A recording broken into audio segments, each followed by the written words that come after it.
16th, 2024, 6 p.m. I'll call to order the Reading School Board meeting. Would you please join me with the Pledge of Allegiance? I pledge Allegiance to the flag of the United States of America and to the republic for which it stands, one nation, under God, indivisible, with liberty and justice for all. Okay, we have all board members present, including Superintendent Josh. And we have the meeting agenda. I believe we have one item to add. So, I can recommend adding it as 3.1, which would be the Alternative Learning Center and Targeted Services application. Okay.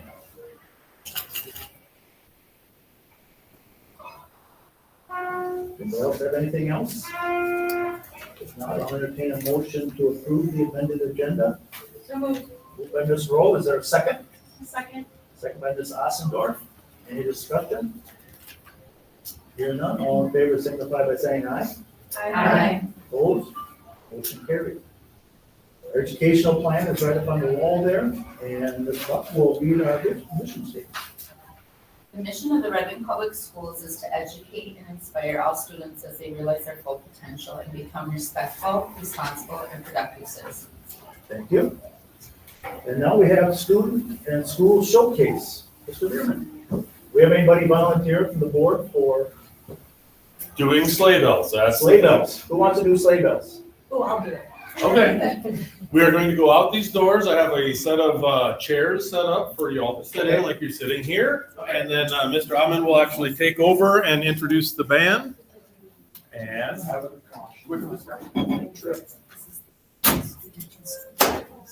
Here we come.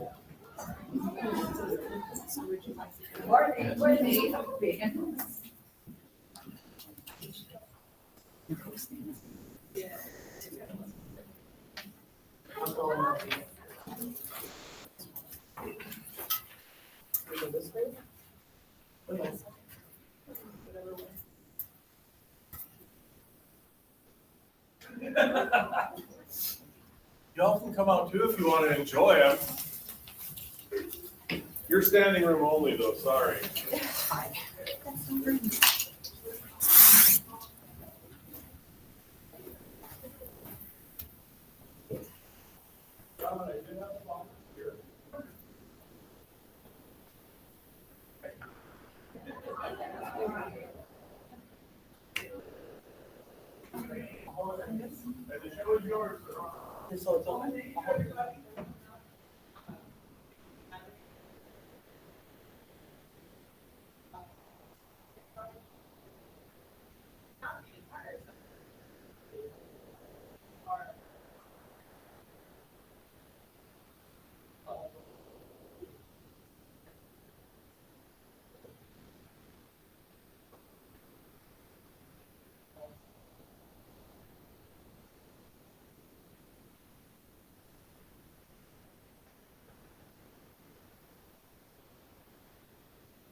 For the next song, I need my helper.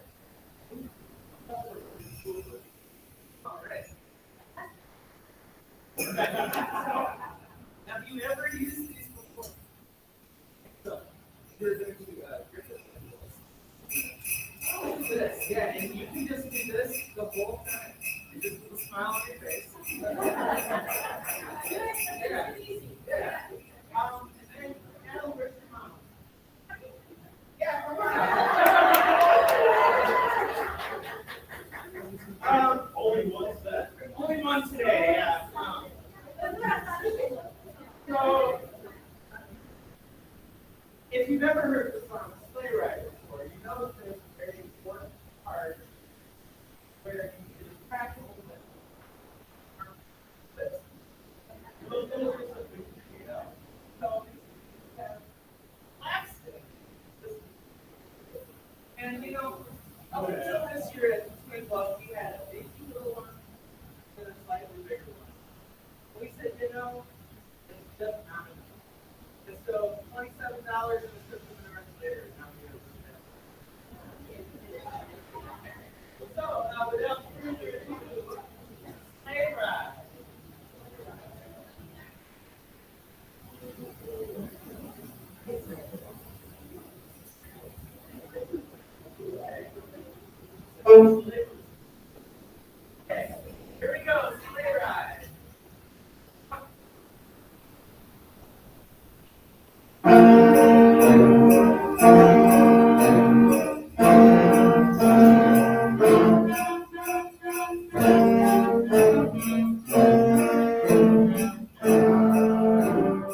Just saying.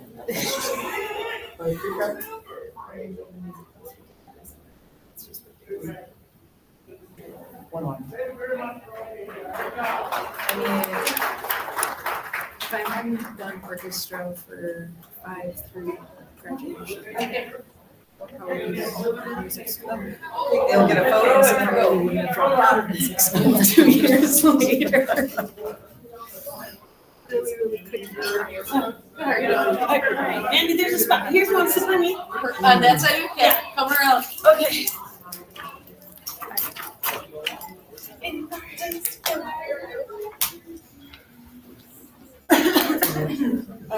Europe trip. They created the shelter. Okay, nice.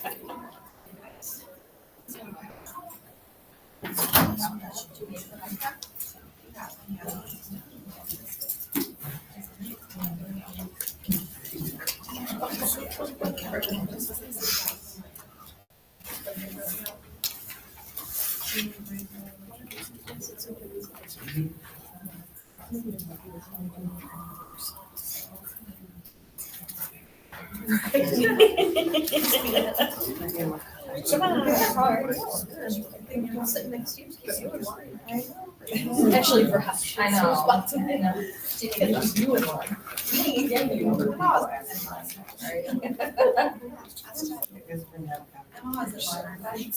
I thought maybe she needs to sit right next to me, so I can elbow her when she I does said it. no.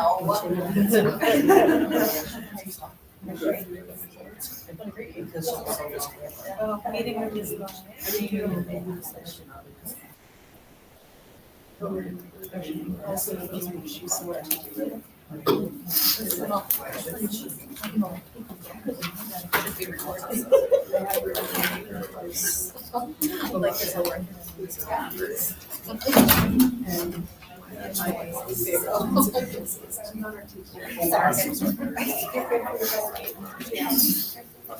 For those that didn't join us, you missed a nice presentation. Those things going on around here. Oh, don't worry. Pardon me.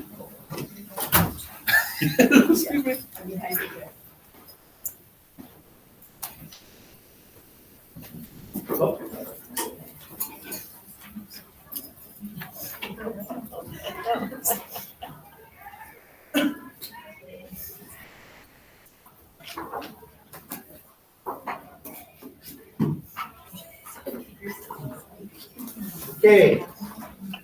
Thank you very much, everybody. There's Mr. Gilman's out there yet. Very nice presentation there. Recognitions and upcoming events. I think the biggest thing is just the stuff, you've got a good example of some of the stuff that's been going on within the school system. Last week, there was the high school program that was held here, it was outstanding. They put so much time and effort into these, and they do such a good job, so I want to make sure that anybody who hasn't heard these kids play, you've got the opportunity. In particular, one that I guess is a particular shout out is just Ovation. They do just an outstanding job with all the work that they do, and they've got a big presence coming up here over the course of some things coming up in January and February. So if you've got the opportunity to listen to them, that'd be a great thing. They were at the Mall of America, I think, last Thursday, and I think they've got some more concerts in town here before the holidays, so very good deal. Anybody else have anything? I was out at Tower View last week, Miss Bagel, and visited with her and toured the Tower View, the classrooms and all that, and got a chance to talk to her a little bit about stuff, and a very nice visit. So, the classrooms are much smaller, but they have like we heard in the workshop, around 60 kids, as we was talking about that, so. Upcoming events, we got we got winter break coming up next week, so. Anybody else have anything else? All right, We'll go to public comment.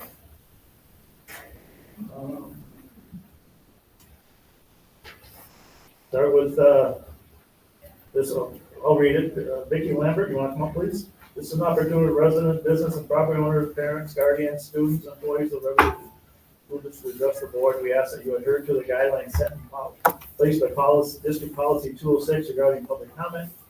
The listening opportunity for the board, not a time to debate an issue. You are prohibited from making comments about specific students, staff, or administrators. The board respects and values input from the public. When it relates to a specific student, staff, or administrator, such input must be heard by appropriate personnel such as the building principal or superintendent, not during an open meeting of the school board. We require that you limit your remarks to 3 minutes. You're not allowed to yield your time to another person. They expected that members of the public will address the remarks with civility and respect. We will address the board from the public comment table.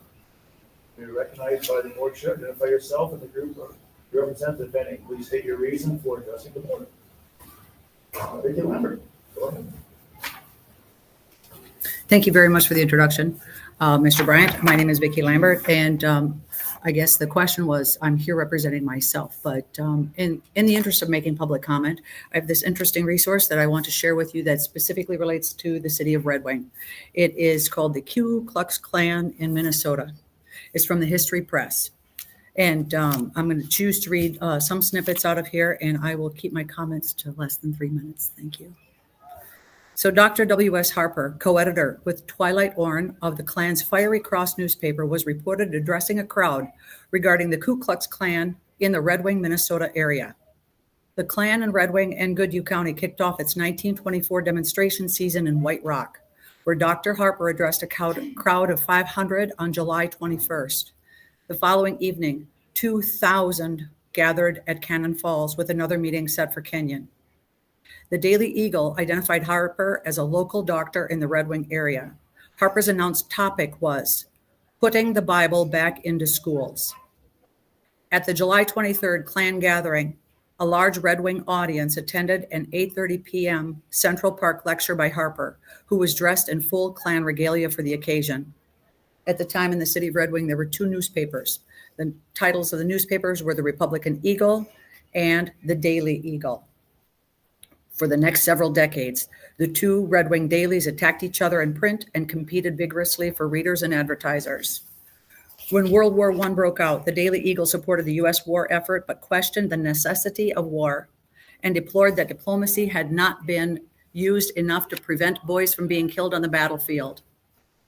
The Republican Eagle was a strong supporter of the Republican Party, so Olson's Daily Eagle found its friends and readers among the labor and liberal elements in Red Wing. This may explain why the Daily Eagle extensively covered Klan activities. It wasn't that the Olson family supported the Klan. Instead, it seems they were exposing the Klan every opportunity they could get. In early July 1923, circulars were placed around Red Wing announcing that a lecture on the history, aims, and principles of the Ku Klux Klan would be held at the public square, Central Park. A 16 by 20 foot burning cross was placed at the highest point on Barn Bluff, Emanicha, overlooking downtown Red Wing, Minnesota. The Daily Eagle claimed that 67 Ku Klux Klan members erected the cross that night. The paper, in its follow-up story on the burning cross, noted that 32 candidates for membership were initiated that night. On September 21st, Klan members from the Twin Cities, Albert Lea, Mankato, Austin, and other locals gathered on Trenton Island across the Mississippi River, where they prepared their demonstration. The Daily Republican reported solid walls of humanity, including Klan members, and the curious crowd on the streets, expectantly awaiting the 8:30 p.m. KKK parade. Part of our history. Thank you.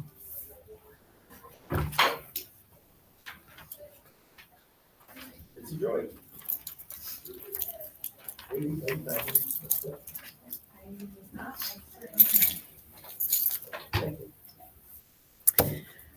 Hello, I'm Bitsy Joy. I live at 2342 Hawkwest Avenue, and I am a graduate of Red Wing High School, class of 1997.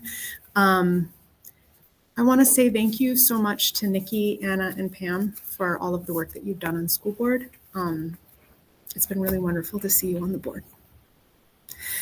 I am here tonight because I wanted to share with you a resource that I think could be potentially really helpful. We definitely have a lot of really difficult history to learn in Red Wing about some things that are quite painful, but also really necessary in order to address current issues of racism within our schools. This bystander intervention and de-escalation zine was created by an abolitionist youth organization in New York City, led by Black youth around ways to dismantle the school to prison pipeline. And I think it's a really great resource and wanted to share it with you all because it gets at the 5 Bs of bystander intervention, which I mentioned last month in my public comment. And it also gets into some de-escalation strategies, which I think could be really helpful for our young people, especially as we see more and more incidents of harassment happening in Red Wing at large, as well as in our schools. And so I just wanted to share this resource with all of you tonight in the hopes that this could be a helpful addition to your conversations as you figure out how to navigate the difficulties of conflicts within the school. If you have any questions, please feel free to reach out. Thank you very much for your time.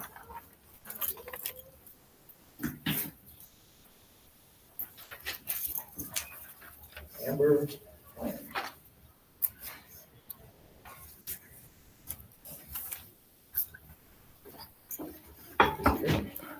Good evening. Amber Plank. I just wanted to, well, I'm here again. I'm just going to start. 2 people were killed and 6 others were wounded today when a student opened fire at the private school Abundant Life Christian School in Madison, Wisconsin. Police found the shooter dead on arrival. 1 student and 1 teacher was killed. 2 students are in critical condition and 4 other students suffered non-threatening injuries, police said. There have been at least 83 school shootings in the United States so far this year. As of December 16th, 27 were in colleges, 56 were on K through 12 grounds. The incidents left 38 people dead and at least 115 others injured, according to CNN. On Wednesday, December 4th, I received a panicked phone call from Burnside School where my child was screaming in the background that she had been attacked by another student with a pair of scissors. I flew across town as fast as I could, and I was shocked to see that there was not any police present. Obviously, I said that police needed to be called, and before my Facebook Live was magically deleted, over 8,000 people heard it be suggested that we just deal with it ourselves. Instead of a mass email going out that day notifying parents of a possible attack, one went out claiming that it was a rumor and basically publicly calling myself and my child a liar. I have called several times about the police report, and I'm still waiting for a copy of it, but the officer did confirm that she could see a child on the footage with a pair of scissors. And on the Facebook Live, people heard that there was a child detained, or rather a child locked in a room. Why wouldn't the police be called immediately? And even if they didn't believe her, considering a weapon was involved in the claim, at the very least, the school had a duty and an obligation to protect all the children behind the doors, and that was not done. In light of the numbers of attacks on school property, more parents should be alarmed at the fact that the police were not contacted. In fact, they sent my child back to class. A lot of people watched my live and heard my child's fear. I feel like we are all being gaslit and effectively minimizing and dismissing a whole community. My child could not be here tonight. I've enrolled her in jujitsu and boxing because I will no longer have my child defenseless. It's a shame we feel so unprotected that we feel they need to do that, but I want to read you guys what she wrote, and she did write it. I am Amma and I'm 9. Time after time, what they said just gets worse. And now I think it's more than mentally, now it's physically. And it has made me think that they don't just want me to hate my skin, but also for me to be gone. And it wrecks me for you to deny it. I was attacked. And now not just my mom is speaking on it, but me too. So you say you fix problems, but you haven't fixed mine. And you send out emails to everybody and you tell them what you cannot do. And you know that it's specifically for me, and you say you do not believe me, and it made me cry that no one would protect me, and you stress me out and you make me feel bad. So where is the truth? And you cover it up, and I am disappointed in you and everyone else. Messiah. One more thing. New federal data shows that the suicide rate amongst Black youth ages 10 to 19 surpassed that of their white peers for the first time in 2022, increasing 54% since 2018 compared to a 17% decrease for white youth.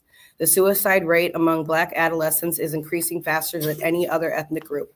From 2007 to 2020, the suicide rate rose 144% among 10 to 17-year-olds who are Black.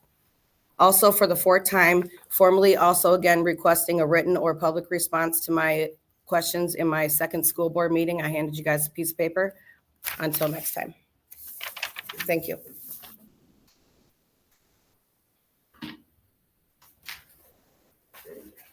Administrative reports.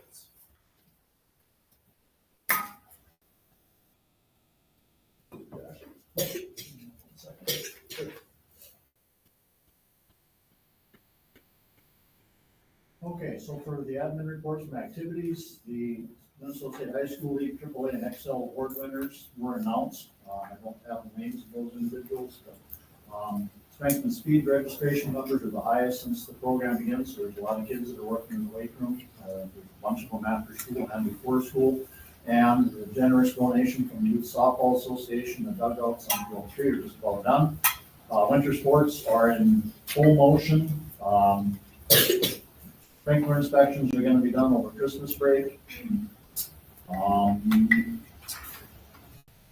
Big one here is the Minnesota Music Educators Conference that the Red Wing High School Concert Choir was chosen to perform. That is quite a significant honor. And I'll look forward to that. I believe it's February 13th. It was the date for that. Burnside's Unexpected E-Learning Day on the 5th was a good test for potential winter run this winter. And that has been rectified. We ended up with no further problems. It's all fixed up. Community ed, there's over 13,000 winter and spring catalogs that are going to be mailed out starting on January 3rd. There's over 260 classes and activities. So lots of things. There's pretty much something for everybody. Hiawatha Valley Ed has a couple of new classes. The English Language Learners in Manufacturing and TEAS, which is the Test of Essential Academic Skills. HR, so star reporting and open enrollment for health insurance, those are complete.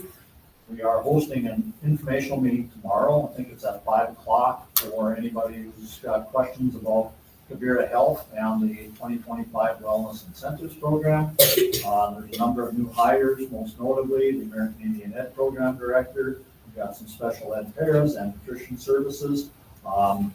We're actually in pretty good shape now overall for the number of open positions that we have compared to what we were earlier.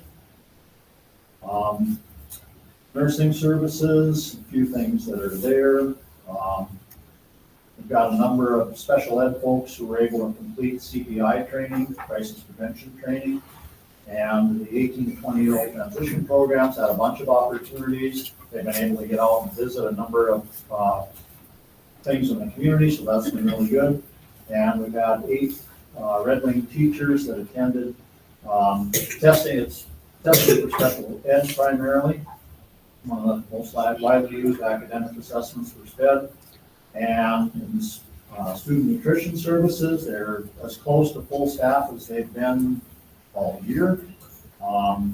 They've had a lot of things that have been going on, continuing efforts to work with local farms, Bill Emery and his groups, and local food producers to bring more farm to school products to our students. There was a holiday meal recently serving local turkeys from Ferndale Farm, and that was a big day. That was a good day. Teaching and learning, Keenan Humphrey, the new American Indian Ed Program Director, started on December 9th. 4th graders have a kindness retreat in February. Southeast has donated the location for those 2 days, so we don't have costs associated with that part. And we'll be discussing the ALC application soon. I have one question. Anybody else have any questions? Where is the Minnesota Music Education Conference at? It's in Minneapolis. I can't remember the exact locale. That's right. Okay. Hearing nothing else. Committee updates. Do you have any committee updates? I do. Yes. So we had a GCED board meeting last week. And there are some really wonderful opportunities coming forward for the students there with Liz. Diggins? Yes, thank you, Liz Diggins. So the first is there's a company in Rochester called Flynn Lab, and they make prosthetics. And so they trained GCT staff and are setting up a lab in GCED, where those students in participating in pathways in the STEPS program and the REACH program will have an opportunity to learn the skill and also earn money. And the other cool thing that they are doing is another learn and earn. There's a concession stand attached to the weekend that has never been used before. And so all through grant money, Liz is turning that into a coffee shop that will be staffed by kids. So I think these are wonderful opportunities for kids. And the cool thing about Liz's program is that before those kids go to work, they learn skills about what it's like to be an employee. Being on time, they take OSHA training, all kinds of stuff. So she doesn't just send them out to the work site, they have to meet standards and be able to be effective employees. And they're expected to continue to be effective employees.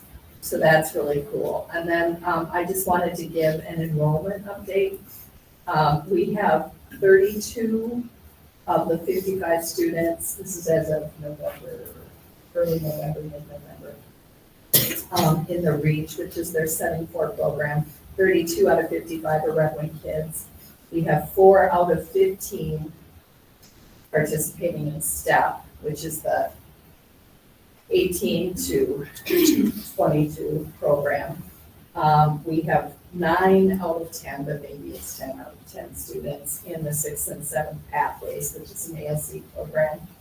The 8 through 12 pathways, which is housed at GCED, we have 21 of the 31 students. In 5RO, 15 of the 25 elementary students are ours. 101 of the full-time secondary kids out of 230 are Red Wing kids. And then 5 out of 105 part-time students are ours. So that gives us a grand total of 187 Red Wing kids out of their 471 students. Thank you. Yes. Any questions? In addition to that, with the Lynn Lab, in all likelihood, that's going to be housed in the back by the shop here. Oh, okay. Because there's a space that we have available. We talked with GCED about that very early part of that. But I do believe it's going to get housed here and it'll end up working pretty well. I think it's just such a great opportunity for the students there. I'm really excited about it. So are the staff. That's it. Thank you. Anybody else have anything? Consent agenda. Jim, did Yes. you want to mention anything about Jefferson? Oh, yeah, thank you. I knew there was a, yeah, we met on Jefferson Building with City of Red Wing. And right now we had a conversation with some staff from the City of Red Wing about the building. What we want to do with it. You know, we went over the history of it, about how we sold and all that. There's people from HRA and development there, the city, there's not a big appetite that people that doesn't want to fix up the old buildings like that. You know, most likely somebody will buy it for $1 and then 10, 15 years later, nothing really has happened. That's coming from the comments that Bobby made. So we talked about some other options about what the land's worth, the green space. We kind of never got concrete thinking other than they're meeting on 21st, 22nd of February. They're gonna bring it back to the workshop and have a discussion there as to what the city wants to do about involvement of the Jefferson property.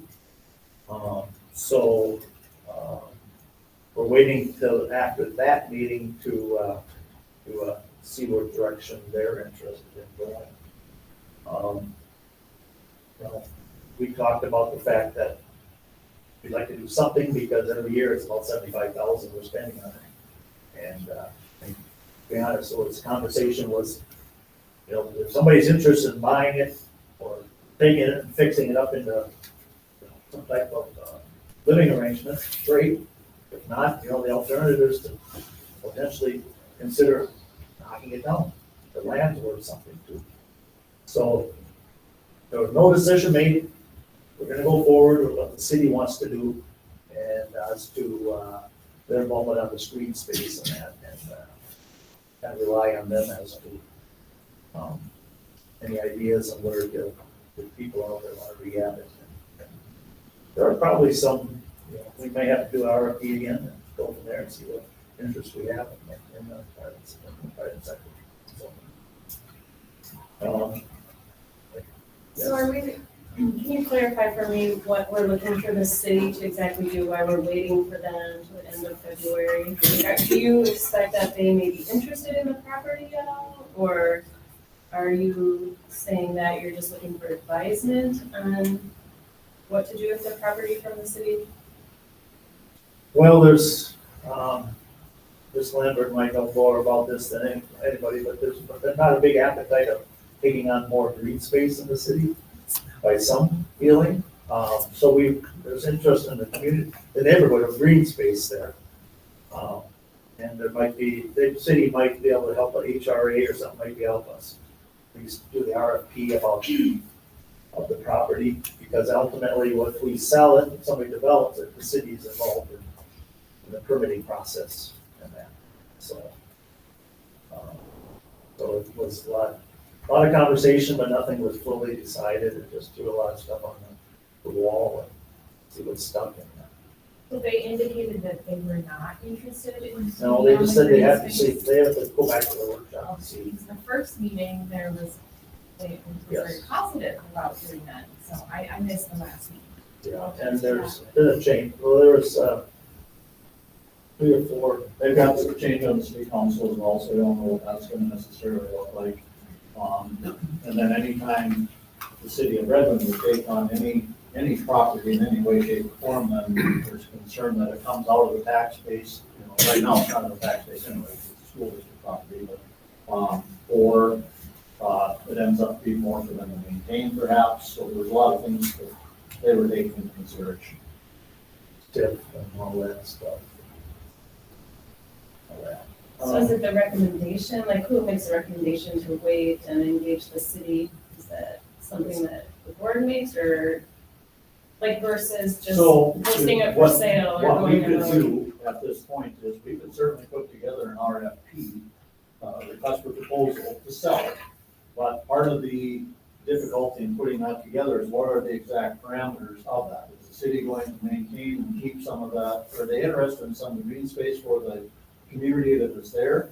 Or is it something that the entire lot would end, or the entire property could end up potentially going to a developer? And obviously, there's some politics involved in that decision. I think the recommendation from the committee is to wait so that the city can have the opportunity to discuss at the workshop, so that we know what we're dealing with, if it's all us or if we do have a partnership with the city. I was like, I think I'm asking that. So, the problematic piece is every month that goes by, for Right. $6,000 or $7,000, it's going out the door. So, And then I, that you brought it up, yeah. I met with somebody about the ice arena. You brought that up. Meeting with the hockey board early January at the next meeting. Yeah, monumental task to do anything. So we'll have that conversation with that, pulling together the information from when they had the last arena committee back in 2099, 2000, that area. Going through some of that, I just got that information, so. It hasn't went very far yet because of communication. Anything else? Any other questions? Okay, consent agenda. Anybody wish to have anything pulled from the consent agenda? Hearing none, nothing, I'll entertain a motion to approve. By Ms. Ossendorf, is there a second? Second. Second by Mr. Roll. Any discussion? Hearing none, all in favor signify by saying aye. Aye. Opposed?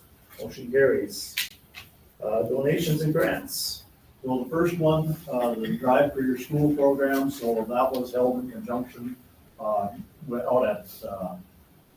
at Twin Bluff Middle School, so there was $1,080 there that were generated for, proceeds are gonna be used for seating in the IMC, $3,000 from Olivio, Learning Center for the girls hockey team, Youth Health Industrial Services, $1,000 towards the robotics team, Falk Auto Body and Glass, $500 for the robotics, Dees Swinarski, $1,000 for the Twin Bluff Middle School STEM Lab, the Jones Foundation, $4,700 for Tower View field trip to the Minnesota Zoo, and American Legion Post 54 had 3 donations of $250 each, one to the Red Wing High School Food Shelf, one to the Twin Bluff Middle School Food Pantry, and one to the Twin Bluff Middle School Family Assistance.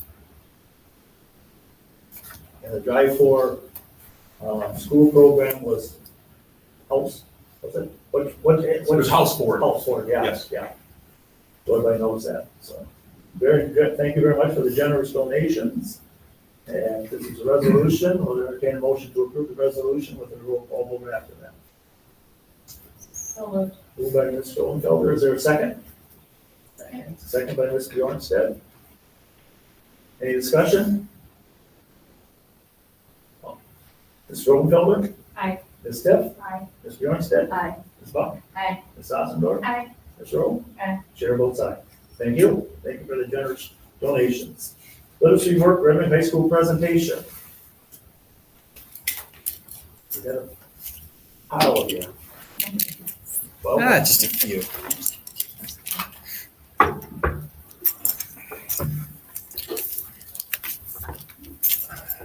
Good evening, school board. Thank you for the time. We just wanted to take an opportunity to share with you, and Lisa Steger will be putting a presentation up. Tiff, would you mind timing us, keeping us under 15 minutes? We got like 2 minutes left. Will you just tell us we only got like 2 minutes left for a time check, please? Because we do have a number of slides, but we just want to be really transparent about what we're doing at the high school here. Those of you that are outgoing, thank you so much for your service to the board, and I welcome you back in May to hear what we're doing further at that point, because this is just an initial check-in around the literacy work that we're doing. Last year, as you may have remembered, the first thing that I did when I got here was establish an instructional leadership team. Initially, that was 11 members, 5 people that I appointed from licensed teaching staff, and then the staff elected 5 members. We've increased that team to 15 now, and part of that reason was after that initial glance at the school and like where maybe some opportunities existed, we wanted to make sure we kept leaning into instructional leadership. And so I appointed Stacy and Bethany are here tonight, who both have a background in literacy, and I'm going to have them introduce themselves before I continue any further. And just as a reminder to the public, I am the high school principal. Stacy, you want to introduce yourself and what your role is?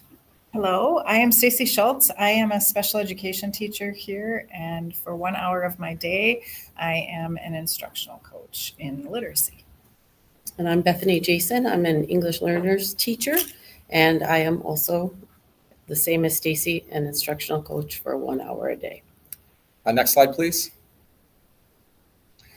So this is what I was touching on. So year one was a little bit about that piece. I got the instructional leadership team used to doing what we call learning walks, meaning they actually go in and do peer observations on their peers, recognize the highlights of instructional things that are going really well, and then make recommendations of anything that they had a question about or maybe an opportunity. As we were doing that initial data collection and getting our staff just kind of used to people coming in the room and seeing the good things that they're doing, like what is something that we really could lean into as a school-wide vision piece. And so that's year two.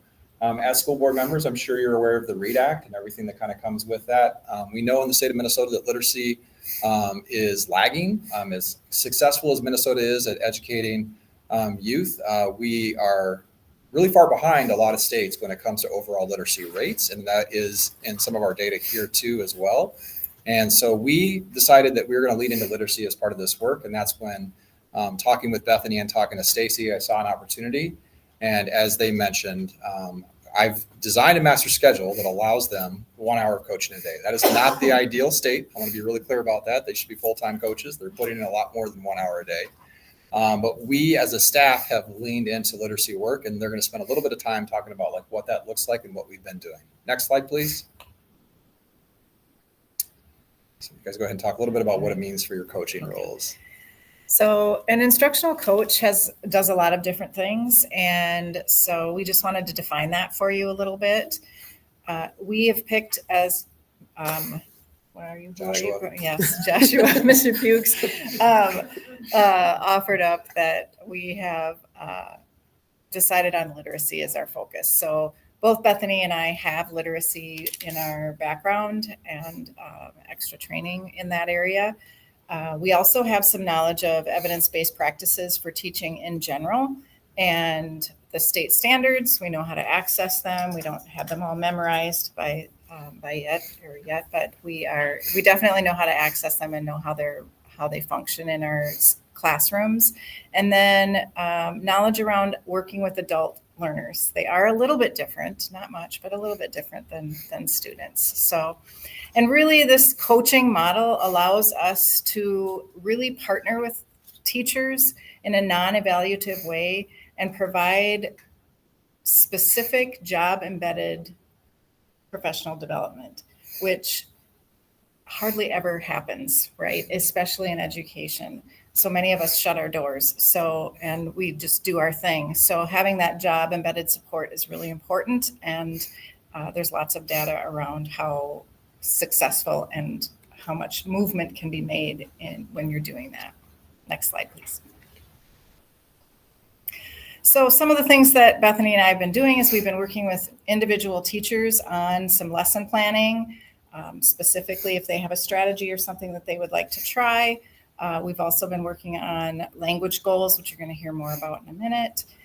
We've been modeling and demonstrating best practices in the classroom and for teachers. We've been working with departments on content support. We have some implementation of new curriculum that's coming through, so we're working with some of our teachers on that. We're doing building level professional development, and we are gathering data and doing research around literacy and instructional coaching. Next slide.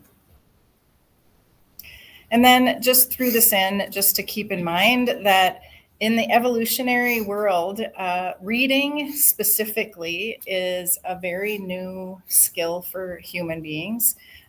It's only about 5,000 years that we've been trying to write. We were storytellers before that and read. And so as a result of that, about 25% of our current adult working force is what we would consider functionally illiterate. And that provides less opportunities for learning, for job opportunities, for medical care, things like that. And we want to reduce those barriers for our students and make sure that as many of our students are functionally literate when they leave our building. Next slide. Okay. So as was mentioned, learning walks are an important part of this this work that we're doing. These learning walks are conversations. They're not a one-way they're not a one-way speak.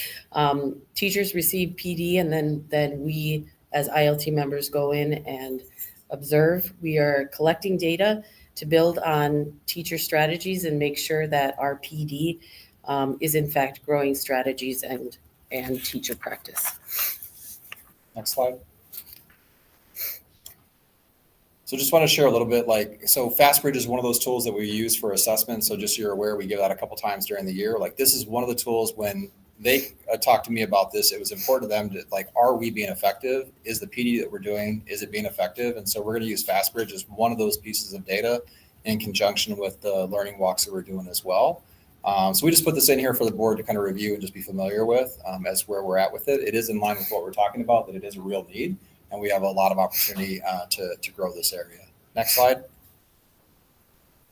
So we have set some long-term goals, one of them being that language goals would be posted for all students to view and use. This really forces teachers to explicitly figure out what is it that I need my students to know and be able to do before they leave for this class period. Sometimes we get really embroiled in our curriculum, and that sometimes gets lost. And so it really forces us to do that. And it also forces us to look at, okay, I've been having them read for these last 3 days. Maybe I need to do some writing or some listening or some speaking, some other pieces of that literacy goal. We've also want to increase use of academic vocabulary by students. We know that if we can increase students' vocabulary, they're going to be better readers, better comprehenders, and we want them using that in the content area so that they are using it in context and getting used to doing those skills so that when they go into colleges, into the work world, that they are confident in using academic or vocabulary for their own area of expertise. And then we also want to work on reading strategies in every content area and writing strategies in every content area. So big goals, lofty goals, and also long-term. It's not going to happen overnight, and we know that. Next slide, please.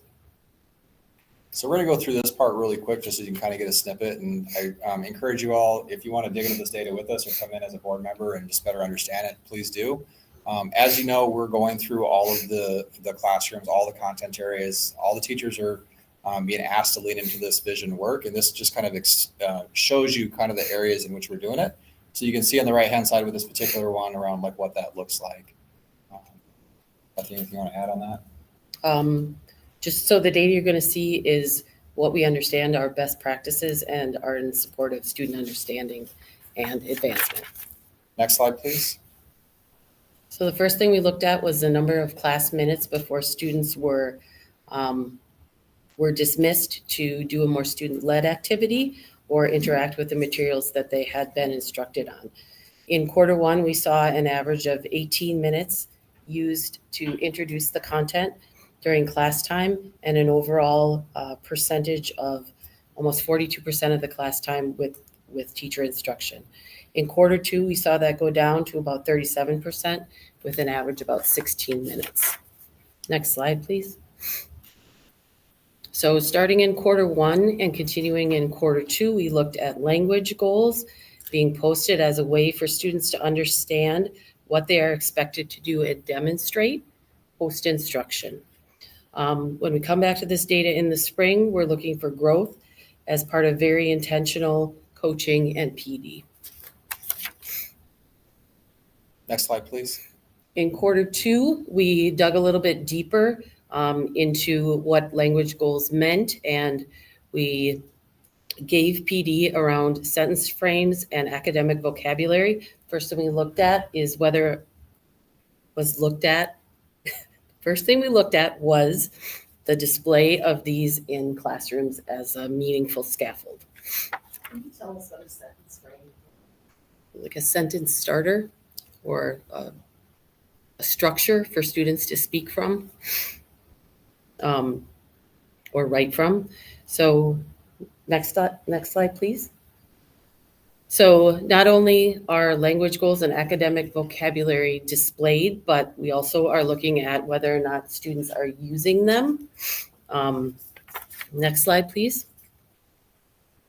So the following slides that you're going to see are all components that build on a literacy-rich classroom. The first one was that teachers are not only telling, but showing what they're looking for as a demonstration to students of the level of academic rigor. Next slide, please. We know that some of us receive information better in written form and others of us receive it more clearly through conversation. So we explored this question as a way for all students to gather information most easily. Next slide, please. So students process different levels of academic content at different speeds. And so we looked at this question as a way to support students at all levels. Next slide, please. So all of the components, which are non-linguistic cues like charts, graphs, etc., really support student understanding and help them build background in whatever content area they are learning. Next slide, please. So we're looking for the majority of students to understand, not just a few. Next slide, please. We've seen so far in our observations that reading and writing is happening during class.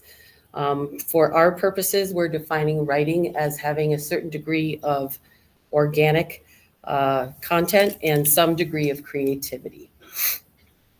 Next slide, please. So student engagement is important to us. So as we look forward, we're looking for students to use academic language in their conversations during each class period. Next slide. Okay, so overall, our conclusions have been that we do have students that are engaging in hands-on learning and meaningful activities, but we need to do more of that. We need to increase our strategies for literacy in our classrooms so that they're functionally literate when they leave or better than that. And it has to be manageable for teachers. I spoke again about how we don't have a lot of professional development time, and teachers are super busy. And so the professional development needs to be meaningful for them. They need to be able to internalize that, to work on that, so that they're confident and can deliver meaningful lessons for our students. And what I want to just add with that from a school board standpoint, the reason why I want you to have awareness around this is what Stacy just said is, so we don't have professional learning time very much at all for our staff, right? So how have we created that? Well, we have 2 staff meetings a month, which have largely been operational historically. We talk about the things that are coming up, the things we need to get done. We use one of those for still that purpose, and the other one each month, they're providing professional learning, 30 minutes. 30 minutes is what we're giving teachers a month, the professional learning. And we're asking them some pretty big things sometimes to do in that time, but we're investing in our teachers in a way that we believe they deserve to be invested in. And we have a very committed instructional leadership team that wants to do that work. And as I mentioned previously, most districts, if you go to them and you ask them if they have an instructional coach, they'll say yes, and it's a full-time position. They're doing this for an extra period of release a day, and we're getting far greater out of that one period of release. So I just want to publicly thank Stacy and Bethany for everything they're doing in our ILT along those lines. Next slide, please. So when you think about what it means to engage, I want them just to share a couple positives just to conclude this of our teachers are already giving us feedback back. So I'm going to have them speak to that, and we'll end our time on some of these things that our teachers are reporting out. We've just really been pleased overall in the fact that many of our teachers have had positive things to say about the professional development and how the language goals and the sentence frames, they see the difference in the way that they're teaching. So we have Lisa Hansen here, health teacher, who's saying that it's changing the student focus and how they engage with each other and the topic of the day. Jeff Finholm is saying that I feel by using sentence stems, all students are getting a deeper understanding of the concepts I'm covering. Next slide, please. And then Annie Rohn, one of our science teachers, is also saying, that she's seeing the benefits in her instruction and that the sentence frames are better guides for her students to be able to explain concepts. All those data points that you briefly saw, we're going to come back and talk about them again in May because we're holding ourselves accountable by being transparent about what we're doing. We are investing, those things that we're measuring, we've taught to the teachers in those limited time frames that we've had. And I invite any one of you board members to come to our next PD session, which should be January 17th, where we'll have some time in the morning. If you want to see what Stacy and Bethany and our team are doing to help support our teachers, be even stronger for our kids moving forward in the future around one of the most important human rights, literacy. So we have a number of human rights out there that are critically important. Literacy is one of those keys that helps kids break down barriers themselves as well.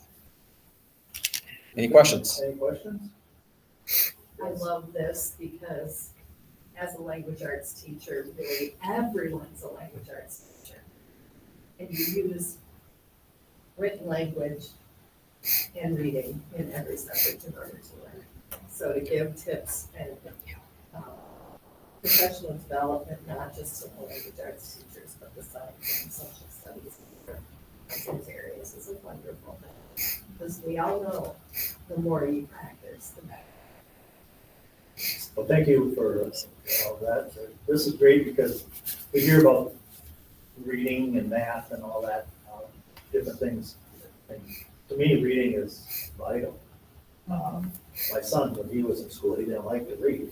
So we got him to read another way, and now he reads all the time. So reading is vital to doing whatever you want to do out there. You gotta read instructions, you gotta read this, you gotta read that. It's important. So thank you for stressing and pushing the kids to become better readers and all that. So appreciate it. Thank you. Thank you all. Tell everybody else the same too. We will. Thank you. Thank you for your time. We appreciate it. Now we have the audit report that we were supposed to approve. Good evening. You must be Mr. Copenhagen. I am. Very good on the pronunciation, too. You have a relative named Bob? Over in I do. Wisconsin? I don't know exactly where. I kind of lost touch with him, honestly. But yes, there is one.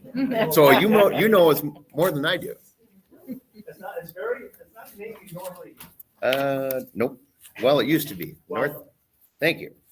Yeah, Northeast Iowa, 50 years ago, we were like fleas on a dog down there. But we were everywhere. But yeah, Welcome. Thank you. Why don't you introduce yourselves, everybody, and then we'll proceed. So I'll kick off with the reminder that I guess it was last winter, spring time period in which we put out an RFP, a request for proposals for auditing services. And as a result of that process, we have Clifton Larson Allen as our auditors for the fiscal year 24 audit. And so Craig Copenhagen is here tonight to talk to you about the results of that audit. And once he's complete, I do want to just spend a little bit of time talking about the why behind a couple of the points that he's going to make. So I will let Craig get started. And Lisa, will you pull up that PowerPoint slide, please? She'll move it for you too. okay. Sounds good. Just need to turn it on. So rather than make you read 122 pages, I'm going to do it in a few charts and graphs. We So, went over this pretty good beforehand, this handout that we have. okay, good. All right. Yeah, basically, we just kind of walk them through so that way, sometimes you see something the first time, maybe generate a question. Yep. So, please proceed. Lisa, can you do the one that is the actual slides for the audit review?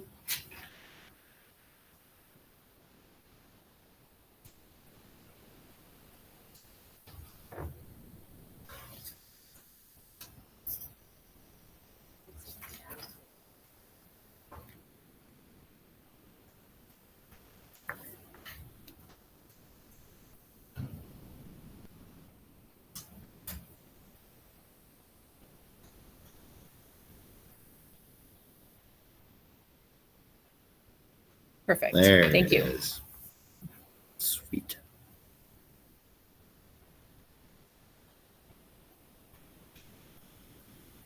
So far, so good. That looks familiar. So we are.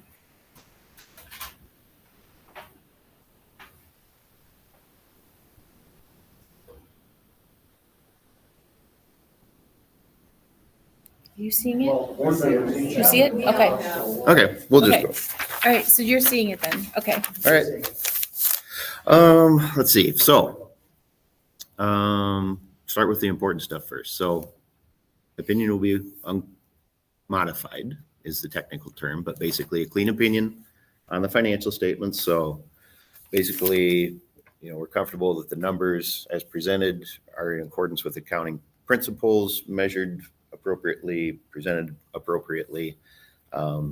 We found basically all the information we're looking for to support the numbers in the financial statements. Along with looking at then the numbers, we look at processes, kind of what we call internal controls, the checks and balances through the system. That looked fine. So we had no findings on the internal controls over the financial accounting and reporting. We did a federal compliance audit on your federal spending, your spending of federal program dollars. This year we selected the child nutrition program, the federal portion of that. I had one finding there on one item of compliance, which is when engaging or selecting a vendor, just making sure that the vendor is not debarred or somehow prevented from or disqualified from being paid with federal dollars. So that's an easy one to rectify. So just basically keep the support when you go out and there's literally a website you can check on vendors.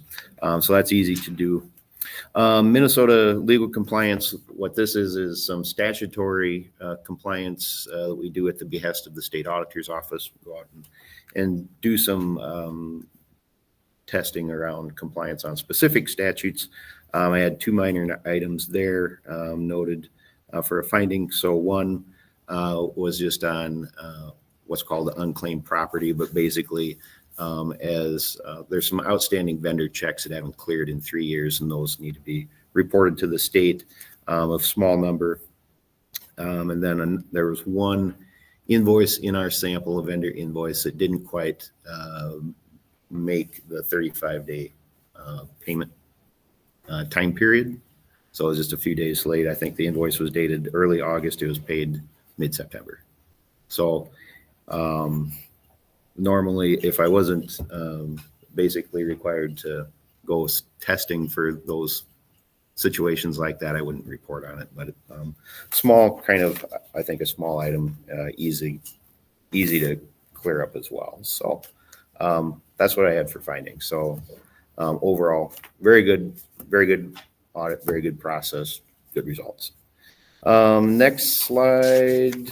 Actually, we can go past the next one. We'll go to the pie chart with the general fund revenues by source. So just kind of looking at where does the money come from for the general fund. And the reason we, focus a lot of attention on the general fund is because, for one, it's the main operating fund of the district, and for two, it's where most of the education and learning is financed through. So 39.5 million in revenues coming into the general fund. About 70% is tied to the state. So the state of Department of Education is kind of holding the strings or pulling the strings on that. The federal portion of funding was about 3.1%. That has shrunk from the year prior, and largely the reason for that is just because the COVID grant funding, is essentially done. So that was decreasing from the year prior. Pretty normal stuff. So compared to the year before, if we go to the next slide, was 2023, about 36.7 million in revenues. So revenues did go up in 24. A couple things, special education, state funding was up, as well as the general education formula rate increased by $275 per student. So the state was, trying to put more money back out into the classroom compared to the years prior. Expenditures, if we go to the next slide. So this slide, what we're kind of looking at on the left is the left pie chart is the entire general fund, and kind of what we're spending, kind of where we're focused on spending there. The gray shaded piece of the pie chart, the largest shaded piece there, that is kind of the instructional and student support related spending. So that gray shaded slice of the pie chart is broken out into the pie chart right next to it on the right there. But just kind of gives you a visual of, where most of the spending is occurring in the general fund. 78% or 78 cents on the dollar going into the classroom or to support students. So that's a good number. So normal range for that, typically that we see is about 72% up to right at that 78% level. So if you were to draw kind of a bell curve, you're at the top end of the bell curve on that one. And if we look at the next slide, which is just a comparative of 2023, you'll notice that the slices of the pie look very, very similar. So not a huge change there. You're being consistent. Again, 78 cents on the dollar going to students, learning, and support in both years. The next slide then would kind of break the general fund down into some different, a series of slides here on fund balance. So that what fund balance is kind of what's left over at the end of the year. So revenues minus expenses equals fund balance, which carries forward for future use. So kind of breaking that down into a few components here. So we'll start off with the unassigned fund balance. Basically, that's the kind of the no strings attached. There's no restrictions. So you have discretion over how you use it, for what purposes, if you use it or carry it forward. So you're in control on that for sure. So here, revenues did exceed expenses. So expenses came in about $1 million under budget, and most of that differential, a lot of it added to the unassigned category. So if you're to look at kind of the, on a percentage basis, your unassigned is about not quite 15% of your annual expenditures. So that's not a bad place to be. So in a lot of cases, rating agencies will look at, what's your unassigned fund balance? Do you have some kind of a safety net for the unexpected, unexpected expenses, things come up. So it's not a bad place to see an ad for fund balance. The next slide is kind of more instructional related areas of fund balance. So a few components here. This does include, for example, student activity funds. So that in and of itself, that component, part of this chart can only be used for student activity funds. But other components, the kind of the growth, why it increased over the year prior. Literacy incentive aid was new this year. So there's some fund balance adding in here in 2024. And then also basic skills. So those are the two more significant components of the increase. The next one, a couple capital related areas of fund balance here. So operating capital, this one's been around for a long time, but this one you've been putting to use in 2024. So this area or component is a lot of where, the one-to-one kind of technology spend occurs. Oftentimes curriculum related spends occur here as well. So put some of that to use in 2024. The next capital one, if we go to the next slide, is LTFM, so long-term facilities maintenance. Couple significant projects here. So first of all, kind of this chart looks pretty familiar. It's a pretty familiar pattern. So the revenue that comes in or is made available each year for LTFM comes in at a pretty even pace year to year, whereas the expenditures do not. So capital related type items, they're usually larger in dollar amount, less frequent in occurrence. So that's kind of what happened in 2024. So compared to the other years. So 2024, there was carpet replacement in Burnside Elementary, and then a roof replacement on the Colville Family Center. So those were the two major items in 2024. So you see that fund balance come down. So that looks to me normal. The next one I have is the food service fund balance. So food service, this one has been kind of it's been an interesting little study over the last few years. First of all, starting with COVID and now coming out of COVID. So this is a familiar looking pattern as well with the school districts that we work with, in that the COVID years when Federal funding made all of the meals free to students in 21 and 22. You saw a build in fund balance. Just because of the reimbursement rates through the federal funding were higher than the normal free and reduced.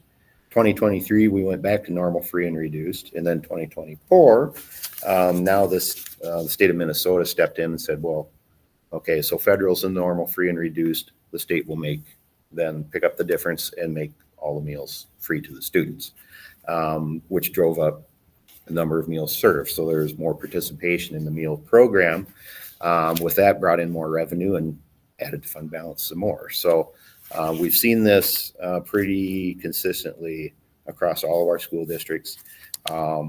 Main point here, obviously the food service fund is supporting itself. So the revenues are supporting or carrying the expenses.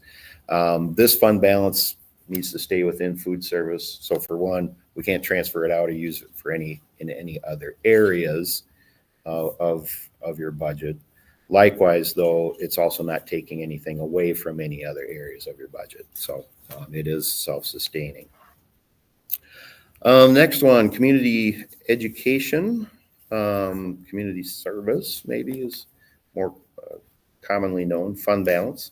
But here, again, the community education programming is self-supporting. So within that, revenues are covering the expenses. Very good program, very significant community programming. Certainly interest from the community. It's nice to see. It's nice to see a successful program here. So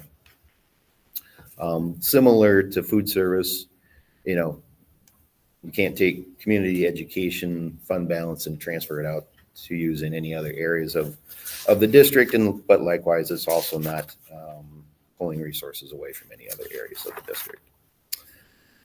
Okay, the next one is debt service fund balance. So we're bouncing around a little bit here, but main thing that happened in 2024 with your district in particular is that the OPEB debt service fund was combined together with the what has been your legacy debt service fund. So fund balance this is kind of looking at the combined of the two in 2024 then. So we'd expect, probably this is going to get equalized out in future years through the levy process, the tax levy process. So when the debt service fund balance equals or exceeds 25% of what you're scheduled to pay on your long-term debt, at some point in time, the Department of Education will kind of step in and tap the brakes and say, well, we're going to hold back some of the levy that otherwise would have gone in there. So when I say it'll get equalized out, that's kind of what I'm referring to. So would not be surprised to see that in the future, but otherwise, the debt service fund is behaving quite normally. So the next one is just looking at enrollment trend. This has been a fairly familiar looking pattern as well, with declining enrollment. And the main thing here is what this kind of forces you to do or creates a need for is to really watch your expenditures and watch your budget. Because with each, what we're looking at is student enrollment. So with each student in the building or in the classroom brings with that student about $10,000 of state funding. So when state funding makes up over 70% of your general fund revenues, each student in the building equates to about $10,000. So easy math over 3 years, if you lose 300 students, it's $3 million off your top line revenues. So that kind of sheds a light then on the part of your budget that you have more control over, which is your expenditures. So that being said, then the next few slides are just dealing with specifically with expenditures. So we're lifting some numbers right off of your financial statements, out of your budget, and just dividing by the enrollment. And what that gets you is kind of a expenditure per student in these few categories that I'll point out here. But so kind of how these charts work is the dark blue bars is like a 5-year trend of Red Wing. The light blue shaded bar is a benchmark or a cumulative statistic for the 2023 that we get from the Department of Education. And that is for districts with enrollment between 2,000 and 4,000 students. The yellow shaded bar on the far right, all districts in the state. So regardless of enrollment, all districts in the state in the yellow bar. And basically it's not to point out right or wrong, but it's like, well, how do we compare? What's our trend line look like? I just give you a few data points here. So really the lighter blue bar and the yellow bar really is 2023 information, really should be compared to 2023 for your district. And what you see is you're right on target, right on par with other districts in the state for district and school administration. So if we look at the next one, which is regular instruction, this kind of shows a trend line. This is the largest line item off of your financial statements out of your budget. So $14.8 million total spend here in 2024. Here kind of mostly step and lane increases with regular instruction. And then special education instruction is the next one. And this is a kind of a familiar looking pattern to me as well, in that it just seems, as enrollment goes up with districts that have larger enrollments, typically you see, and I'm accustomed to seeing, the special education spend is maybe more than other districts in the state. So it's kind of, you draw the students, you have the programming. This does also include any spend with Goodhue County Education District. So that's all part of this as well. In 2024, there were some an additional maybe FTE for psych services that were included here. So that's what I have for prepared remarks. Okay, thank you. Any questions? Okay. We understand that we're not here tonight to approve the audit because Correct. of a finalization that needs to be done. Yep. We're gonna have a special meeting next Monday morning, Okay. 23rd, early, so you'll work with our intendant, Ms. Ryder, on getting that, just so you know. Yep. Absolutely. Thank you. Thank you. Ms. Ryder? Lisa, would you pull up the other slides, then the PDF with the 4 slides? So I would like to just delve a little bit deeper just into the why behind a couple of the other areas that Craig had talked about, primarily that which was the unassigned fund balance, the fund balance that is available for whatever needs you might have and doesn't have restrictions tied to it. So as Lisa's pulling up this document, it is basically reiterating the slide that Craig referred to. And again, it's the general fund unassigned fund balance. And what we're seeing in this audit for fiscal year 2024 is an increase in the fund balance of just over $1 million. And so with that, the question was, well, why? Why exactly? So to begin the review of that, I did take a look also at the budget revisions we did mid-year through fiscal year 24. Okay, each year you start out the year with an adopted budget that the board approves before June 30th. And then once the kids show up and you have the audit results from the previous year, you then look to revise that year's budget so that you can make sure you're kind of staying in sync. So I looked to see what did we do last year in our revision. And one of the things that I noted is, if you want to go to the next slide, Lisa, please.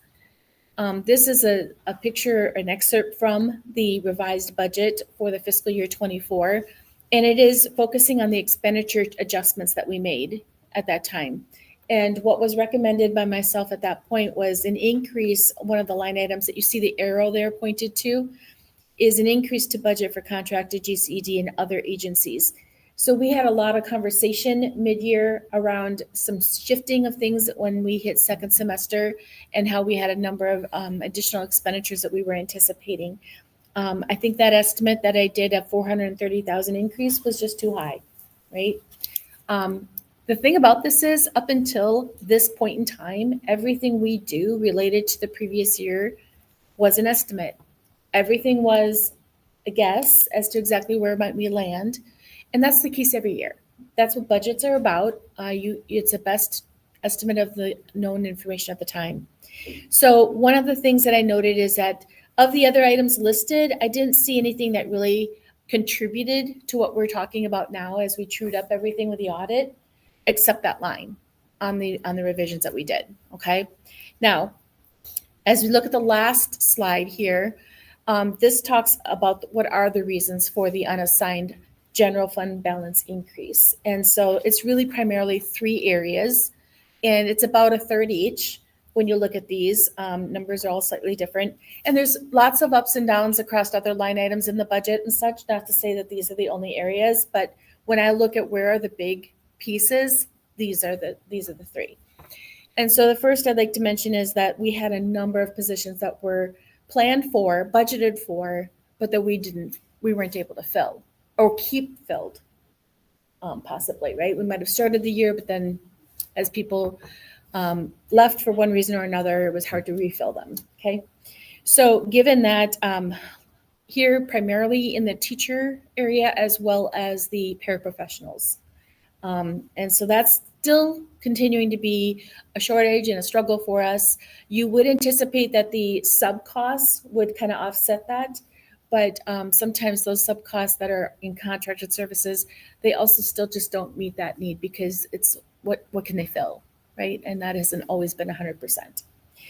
So then the other second area then that I would like to mention is the district insurance costs. So we all know we've talked about insurance premiums increasing, right? And so we had placed into the budget an assumption as to how much that increase would be across the board. And that was done both in your adopted budget as well as then continued then in the revision, right? We didn't modify that much at all, but it was, we assumed a 6% across the board. And we applied that to the budget from the previous year as to what we would anticipate that amount to be. When you take a look at the number of actual enrollments that we have for our staff, this is a combo because we have our insurance changes every calendar year, whereas this is a combination of a little bit of the calendar 23 and a little bit of the calendar 24, half of each. And so we saw a decline of about 24 employees from the plan, which is almost 10% of our current bodies covered, right? And so we saw that happen going from 22 to 23, and then again from 23 to 24. So when you have lesser folks participating in the health insurance plan as well, that kind of offset the increase that we had planned for. And so we didn't experience that increase, right? So that's another area. The third and last area is then referring to the slide we just looked at, which is the purchase services, tuition billed, actual costs, less than what we had budgeted. Some of this is also, it's really dependent. It's not just that which we work with GCED on, but it's also our PSEO costs or other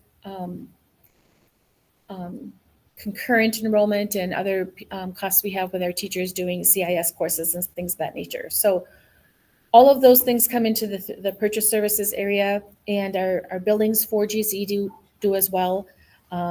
Some of that conversation around our 5RO programming, as well as the settling of the ALC, Targeted Services Program or I should say the ALC program that we had been running through GCED in fiscal year 24 contributed to that. So these are the 3 areas that when you look at that why that I would point to. As we move forward, we would be now in a position where we have our audited numbers that would then be before you for approval at the Monday meeting. And following that, then I would begin working on that revision for fiscal year 25's budget, some of which these points will be considered and possibly adjusted at that point in time. Thank you. Any questions for either one? Okay, having a nice audit is really good. So, It is good. And Ms. Ryder too, well, I know it was a lot of work this time. There was a few things that had popped up, and so we appreciate that. Yeah, thank you. Thank you. Fine. Yeah, thanks very much. It was a good experience for me too. All right. Move on to approve the final 2025 levy.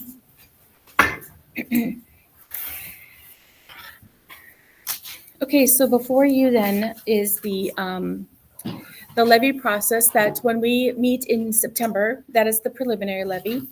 And at that point in time, the board approved a maximum amount, which affords the district the ability that if there's some formula changes or things of that nature that might occur after September 30th and before we come to the final certification, which is tonight, then you have the opportunity for those numbers to shift a little bit, but still be available for final approval by the board. You are always able to under levy when you go from September to December. If for one reason or another, there's something on that final that you feel is either too high or not something you want to do. When you under levy, you just need to be cautious of whether or not there's any aid attached to it.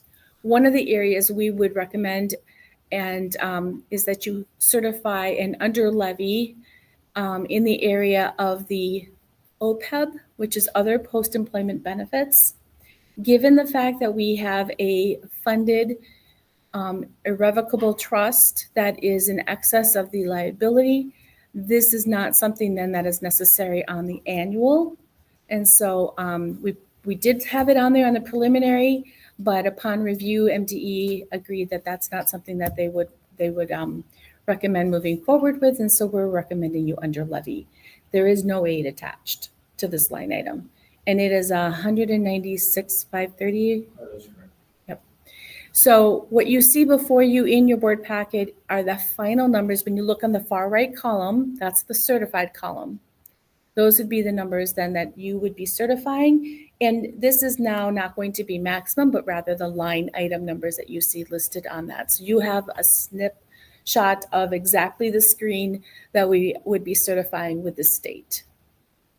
And if all, Superintendent Josh, could you mention the full final number there? I think it's. So the number that we would be certifying this evening would be $10,387,666.52. Thank you. Really interesting. Yeah, that'd be a brutal way. So that's what we're showing back to the taxpayers, a little bit of reduction. Yes. Nearly 200,000 less than we preliminarily set in September. Yes, the truth in taxation hearing encompassed that assumption that it would be under levied.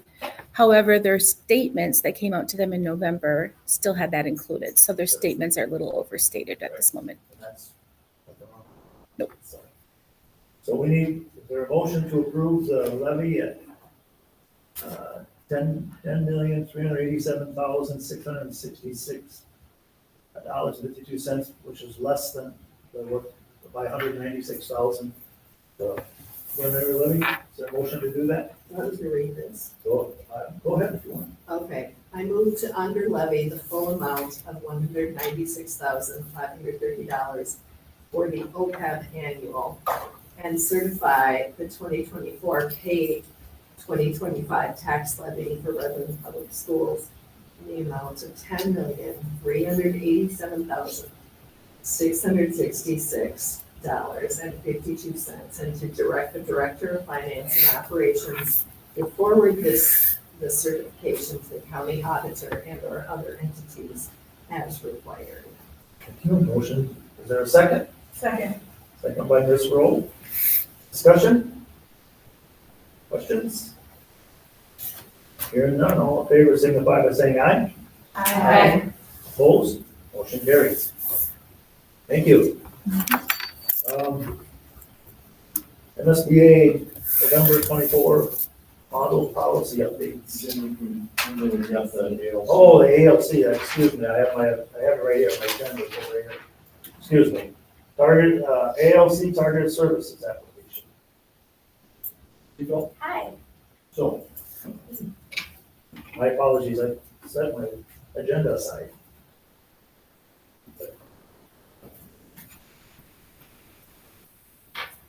Hello, I'm Emily Seefeld. I'm the Director of Teaching and Learning for Red Wing.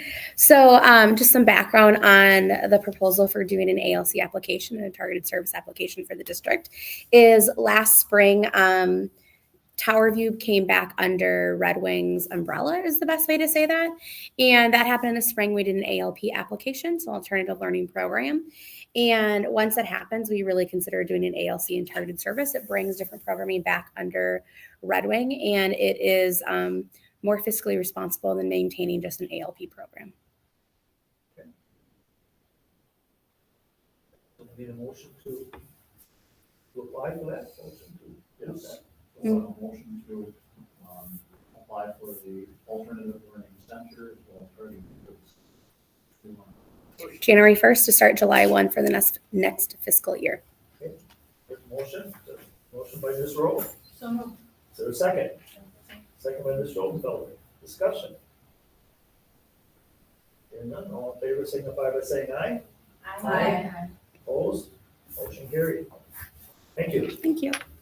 All right, now I got my agenda. Approve the MSBA November 24 policy updates. So there's three policies there, 519, which is interview of students by outside agencies, 701, establishment and adoption of school district budget, and 721, uniform grant guidance regarding federal revenue resources or sources.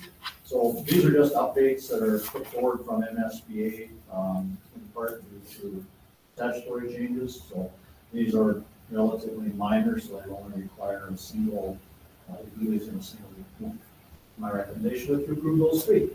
All right, I'll make a motion to approve policies 519, 701, and 721 as presented. motion by Ms. Ossendorf. Is there a second? Second by Ms. Schoenfelder. Discussion? Hearing none, all in favor signify by saying aye. Aye. Opposed? Motion carried. Public summary of the superintendent evaluation. As you know, we met in closed session last week, or 2 weeks ago. All board members that were present. And in the board book today, there's a public summary of the superintendent evaluation, and I'll read it.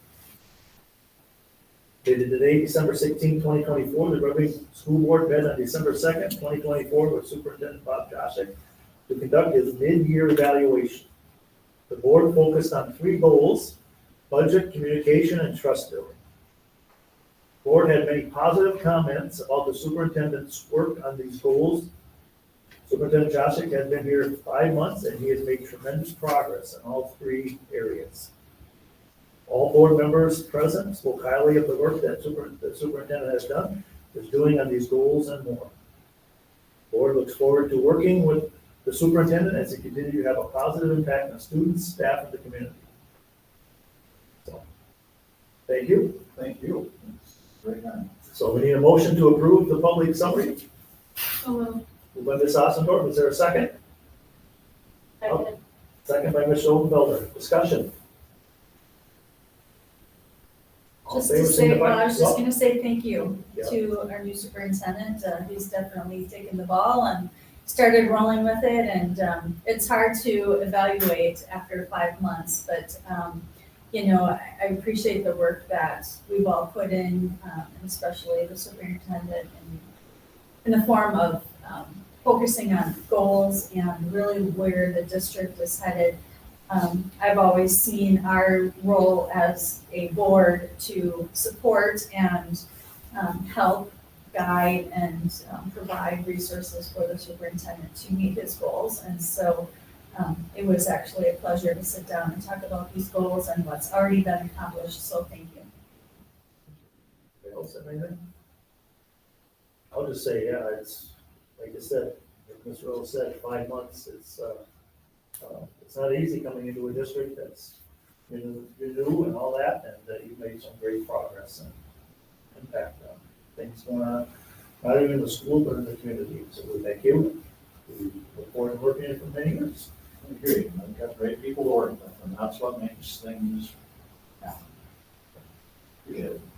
All right, anybody have anything else? Not, entertain a motion to approve. We have a motion, don't we? Right? What's that? Yep, we have a motion, we just need to vote. All in favor, say aye. Aye. Opposed? Motion carries. Thank you. Superintendent report. So, I mean, it's just so busy with all the activities and things that go on. I mean, I end up frequently saying that, but it kind of is the truth. There's stuff going on just steady. One thing in particular has been, it was so much fun this morning, and I get a couple more days of it this week, is going out to the elementaries and reading. Emily Seafeld helped me with, it's called Novel Effects. So what it does is you take a child's book, incorporate it with the sound effects that go with it. So you read the book, it kind of picks up the cues, and it has a soundtrack that goes along with it. So the kids are a lot of fun with that. This morning it was at Sunnyside. I'll be out there a couple more days between Sunnyside and Birdside, so that's really been a lot of fun. Other than that, like I said, there's lots of activities, it's lots of opportunities to get out and see people and cheer on our teams as they're all busy with all of their winter activities. So those are the main things, I guess, that end up occupying a lot of time, but part of the deal. Okay, thank you. Okay. Anything else? Any questions on that at all? Anything? All right. Acknowledge of outgoing board members. This is a tough one because we've been together for over 4 years, some of us. Ms. Rowe and I have been together for 6, some of it for 2. But it's been truly a pleasure. I'm going to go individually if I can, because I'm going to say truly a pleasure to work with each one of you. It really has. And I'll start with over here with Ms. Rowe. Her and I were here I was here for 6 years. When I was down doing my interviews at City Hall, she came up to me after they did the candidate thing and introduced herself. We had I think we had a great working relationship. She was chair for a while. As vice chair, I learned a lot from her. We had all of us, most of us lived through COVID, before COVID, after COVID, all that. But your leadership and your knowledge of the school is invaluable. And not only that, your friendship will be missed. Ms. Ossendorf, I don't know how these meetings can go any quicker without you here, because you are my go-to person for passing motions and all that. But you bring them. On a serious note, I really, really appreciate the thought and questions and comments you make at the board meetings. You are well thought out. You bring a lot to the team. I just look at it and go, wow, she said it so eloquently, and it's going to be missed. That's going to be hard to replace. But we understand it, and we're going to miss you too, your friendship and your dedication to this district and all that. And with you, Ms. Rowe, we wish you the best. So thank you. And we got a lot. Ms. Buck, you got on the board, and we didn't know each other, and we didn't know where this was going to go. And I'll just say I learned a tremendous amount from you, and I developed a friendship with you too. And you brought another perspective to the board that none of us here have. And when you talked, I sat here and listened, because that's what a good person should do, is listen. And you're going to be tremendously missed on this board too. as your friendship and your knowledge and your history in the school district. So I just, the last few years have been tremendous because we've really, I think, done as a group here, done some wonderful things here. And you're, all three are part of that, and you all three are proud of that. And I want to thank you for that. So, thank you very much. Yeah, I mean, So, yeah, I just about gonna cry here, so. But, if you guys have anything you'd like to say, we want to wish you, Pam Rose, been here 8 years. And Ossendorf and Mickey Buck, 4 years. That's a lot of meetings, a lot of time, a lot of reading, a lot of committees, a lot of phone calls, a lot of this and that, and truly, we, I think, work well as a team here. And, we have a new teammates coming on, but, you'll always be welcome back. So, and, we wish you all the very, very best, and thank you very much for your service. it's been an honor to serve. Okay, I'm a theater kid, so the three of you need to go home and Google the song For Good from Wicked. I have learned so much from each one of you and appreciate you all.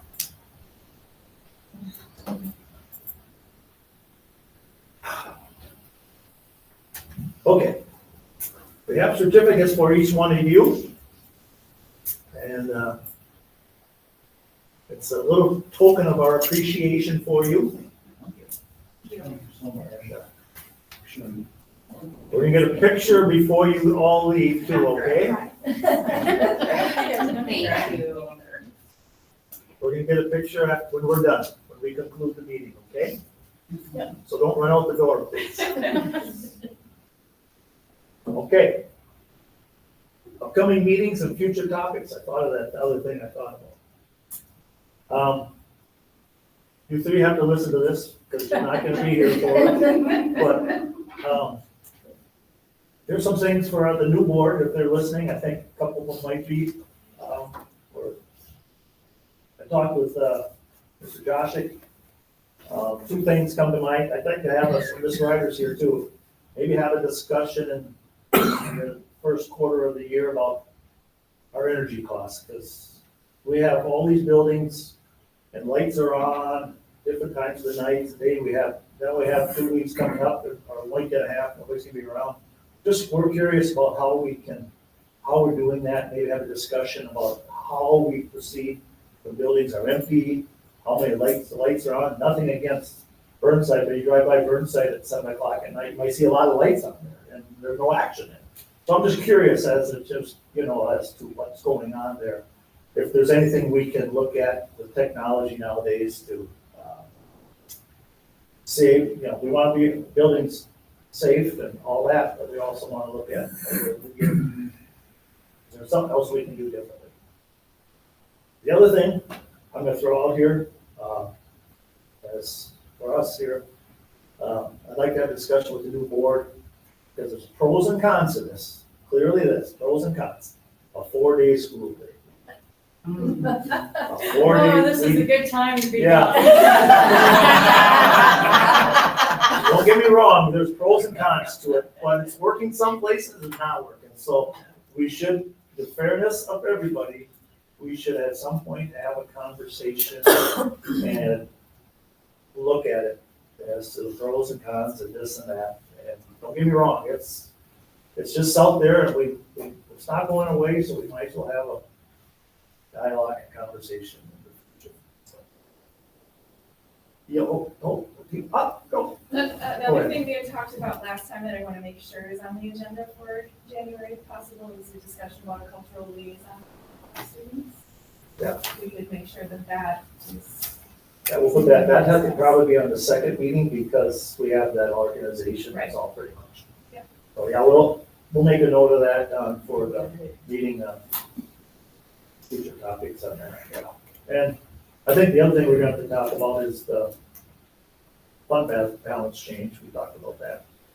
as we go forward, A lot of things we got, it's a good thing to have, but also you gotta be cautious as well, because of what you may have things coming up, so. There's gonna be people that, want this and that, but we need to have a conversation as a board on that, with your guidance too. So. I will not be silent. This is your step. Well, I noticed that one of the presentations for the MSBA conference, and maybe I read an article about using BAR and how it impacted student attendance.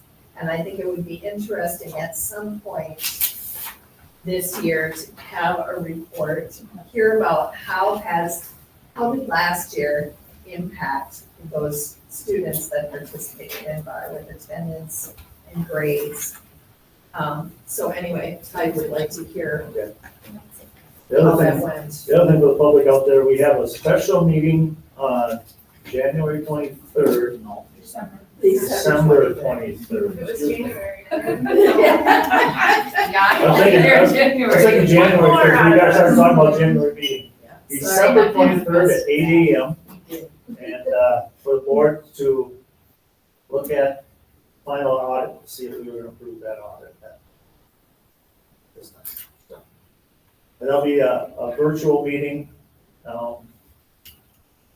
for most members that are able to attend. All right, anything else before this board this evening? We got the Viking score yet? No, and nor do I care. You see, Ms. Schultz had her Scholes jacket, her shirt on. Come on. Entertain a motion to adjourn. Moved by Ms. Tiff, is there a second? Second. Second by Ms. Black. Any discussion? All in favor, signify by saying aye. Aye. Opposed? Motion carried. We're adjourned. We're gonna get a picture real quick, please. There are charts over here.